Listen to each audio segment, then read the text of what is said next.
ডাকসু নির্বাচনকে কেন্দ্র করে আমাদের বিশ্ববিদ্যালয়ের বিভিন্ন পয়েন্টে কিন্তু 2300 পুলিশ সদস্য মোতায়েন করা হয়েছে, কিন্তু আমরা আসলে কতটা শঙ্কামুক্ত সেটাই সবথেকে বড় কথা। কারণ আমরা কিন্তু দেখেছি যে আমাদের প্রত্যেকটা পদে পদে কিন্তু যে সমস্যাগুলো দেখাচ্ছে ডাকসুকে কেন্দ্র করে প্রশাসন কিন্তু তার কোনো কার্যকরী পদক্ষেপ নেয়নি। আমাদের যে মনোনয়ন ফর্ম উত্তোলনের দিনও কিন্তু আমাদের যে বিভিন্ন ধরনের অস্থিতিশীল পরিস্থিতি দেখা যাচ্ছিল, তাতেও কিন্তু প্রশাসনের যে নির্বাচনের অবস্থা সেটা আমরা দেখতে পেয়েছি। এর পাশাপাশি যে ডাকসুর প্রচারণায় প্রত্যেক কিন্তু যে সংগঠনগুলো যে প্যানেলগুলো কিন্তু আচরণবিধি লঙ্ঘন করেছিল।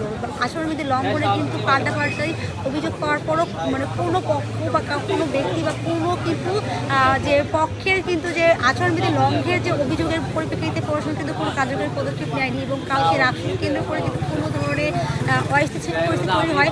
প্রশাসন কতটা যে কার্যকরী ভূমিকা রাখবে সেটা নিয়ে আমরা আসলে শঙ্কামুক্ত নই, কিন্তু প্রশাসনের প্রতি আমাদের সর্বাত্মক আহ্বান থাকবে তারা যেন সর্বোচ্চ যে আমাদের যে নিরাপত্তা সেটা নিশ্চিত করে এবং আমাদের সুষ্ঠু পরিবেশ সেটা নিশ্চিত করে।